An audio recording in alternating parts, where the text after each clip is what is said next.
Hello दोस्तों, मैं हूं Kashdeep Verma. Hindi voice notes YouTube channel में आपका स्वागत है। दोस्तों, आज का यह वीडियो साइंस के ऊपर पहला पार्ट है और इस पार्ट में हम लोग साइंस के बेसिक स्ट्रक्चर के बारे में पढ़ेंगे। तो चलिए आज का क्लास स्टार्ट करते हैं। देखिए, साइंस साइंस शब्द का उत्पत्ति सिंटिया नामक शब्द से हुआ है, जिसका अर्थ होता है ज्ञान या जानना। देखिए, साइंस साइंस शब्द का उत्पत्ति सिंटिया नामक शब्द से हुआ है, जिसका अर्थ होता है ज्ञान या जानना। देखिए, सिंटिया एक लैटिन भाषा का शब्द है। उसके बाद देखते हैं हम लोग साइंस की परिभाषा। देखिए, हमारे भौतिक जगत में जो कुछ भी घटित हो रहा है उसका क्रमबद्ध या व्यवस्थित ज्ञान ही विज्ञान है। हमारे भौतिक जगत में जो कुछ भी घटित हो रहा है उसका क्रमबद्ध या व्यवस्थित ज्ञान ही विज्ञान है। देखिए, विज्ञान की दो शाखाएं हैं। पहला है प्राकृतिक विज्ञान, जिसे हम लोग नेचुरल साइंस कहते हैं। दूसरा है भौतिक विज्ञान, जिसे फिजिकल साइंस कहते हैं। देखिए, प्राकृतिक विज्ञान की भी दो शाखाओं में विभाजित किया गया है। पहला है वनस्पति विज्ञान, जिसे हम लोग बॉटनी कहते हैं, और दूसरा है जंतु विज्ञान, जिसे हम लोग जूलॉजी कहते हैं। और इन दोनों का अध्ययन, वनस्पति विज्ञान और जंतु विज्ञान, इन दोनों के अध्ययन को जीव विज्ञान अर्थात बायोलॉजी कहा जाता है। उसके बाद देखते हैं, देखिए, भौतिक विज्ञान, इसकी भी दो शाखाएं हैं, भौतिकी और रसायन, फिजिक्स और केमिस्ट्री।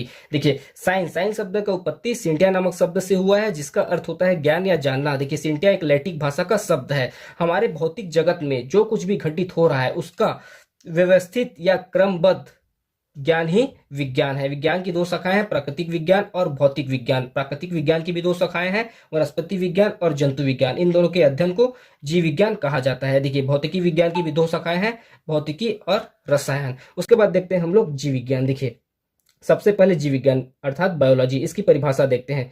विज्ञान की वह शाखा जिसके अंतर्गत समस्त जीवधारियों का विस्तृत अध्ययन किया जाता है उसे ही जीव विज्ञान कहते हैं। विज्ञान की वह शाखा जिसके अंतर्गत समस्त जीवधारियों का विस्तृत अध्ययन किया जाता है उसे ही जीव विज्ञान कहा जाता है। देखिए, जीव विज्ञान अर्थात बायोलॉजी, बायोलॉजी दो शब्द से मिलकर बना है, बायोस और लोगस। बायोस का अर्थ होता है लाइफ, लाइफ अर्थात जीवन, और लोगस का अर्थ होता है स्टडी, स्टडी अर्थात अध्ययन करना। तो जीवन के बारे में अध्ययन करने को ही जीव विज्ञान अर्थात बायोलॉजी कहा जाता है। देखिए, बायोलॉजी एक ग्रीक भाषा का शब्द है। देखिए, 1802 में सर्वप्रथम बायोलॉजी शब्द का प्रयोग किया गया जीवधारियों के अध्ययन के लिए। 1802 में सर्वप्रथम बायोलॉजी शब्द का प्रयोग किया गया समस्त जीवधारियों के अध्ययन के लिए, और यह प्रयोग लेमार्क, जो कि फ्रांस के वैज्ञानिक हैं, और टिवेरेसन, जो कि जर्मनी के वैज्ञानिक हैं, इन दोनों वैज्ञानिकों के द्वारा 1802 में सर्वप्रथम बायोलॉजी शब्द का प्रयोग किया गया। ठीक है।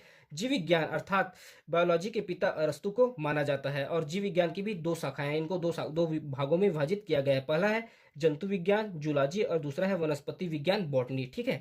पहले देखते हैं हम लोग जंतु विज्ञान जूलॉजी को। विज्ञान की वह शाखा जिसके अंतर्गत जंतुओं तथा उनके क्रियाकलापों का अध्ययन किया जाता है। विज्ञान की वह शाखा जिसके अंतर्गत जंतुओं तथा उनके क्रियाकलापों का अध्ययन किया जाता है जंतु विज्ञान कहलाता है, और जंतु विज्ञान के पिता अरस्तु को माना जाता है। देखिए, जंतु विज्ञान के पिता अरस्तु को माना जाता है, और विज्ञान की वह शाखा जिसके अंतर्गत जंतुओं और उनके क्रियाकलापों का अध्ययन किया जाता है जंतु विज्ञान कहलाता है। देखिए, अरस्तु की रचना है हिस्टोरिया और एनिमिलियम। ठीक है। इस पुस्तक में 500 प्रकार के जंतुओं का अध्ययन किया गया है। उसके बाद देखते हैं हम लोग वनस्पति विज्ञान। ठीक है। विज्ञान की वह शाखा जिसके अंतर्गत वनस्पति अर्थात पेड़ पौधों का अध्ययन किया जाता है। विज्ञान की वह शाखा जिसके अंतर्गत वनस्पति अर्थात पेड़ पौधों का अध्ययन किया जाता है वनस्पति विज्ञान अर्थात बॉटनी कहलाता है। देखिए, वनस्पति विज्ञान के पिता माने जाते हैं थ्रियोफ्रेटस, और इसकी रचना है हिस्टोरिया प्लांटरम। इसमें इस पुस्तक में 500 प्रकार के पौधों का वर्णन किया गया है। ठीक है। उसके बाद नेक्स्ट देखते हैं हम लोग भौतिक विज्ञान फिजिकल साइंस। देखिए, भौतिक विज्ञान की भी दो शाखाएं हैं। पहला है भौतिकी फिजिक्स, दूसरा है रसायन अर्थात केमिस्ट्री। देखिए, भौतिकी, इसकी परिभाषा देखते हैं। विज्ञान की वह शाखा जिसके अंतर्गत द्रव्य एवं ऊर्जा के मध्य परस्पर संबंधों का अध्ययन करते हैं उसे भौतिकी कहते हैं। विज्ञान की वह शाखा जिसके अंतर्गत द्रव्य एवं ऊर्जा के मध्य परस्पर संबंधों का अध्ययन करते हैं उसे भौतिकी कहते हैं। उसके बाद देखते हैं रसायन अर्थात केमिस्ट्री। देखिए, केमिस्ट्री, केमिस्ट्री शब्द का उत्पत्ति कीमिया नामक शब्द से हुआ है। केमिस्ट्री शब्द का उत्पत्ति कीमिया नामक शब्द से हुआ है, जिसका अर्थ होता है, कीमिया का अर्थ होता है काले रंग की मिट्टी, और कीमिया मिस्र का प्राचीन शब्द है, और मिस्र के लोग केमी को काले रंग की मिट्टी कहते थे। देखिए, मिस्र रसायन, रसायन का शुरुआती अध्ययन को केमी टेकिंग कहा जाता था, और रसायन के जनक लेवोसियो को माना जाता है, और ऐसा भी माना जाता है कि सर्वप्रथम इसका जो विकास शुरू हुआ वह मिस्र में ही हुआ। तो इस वीडियो में इतना ही। आगे हम लोग देखते हैं नेक्स्ट और साइंस से संबंधित कुछ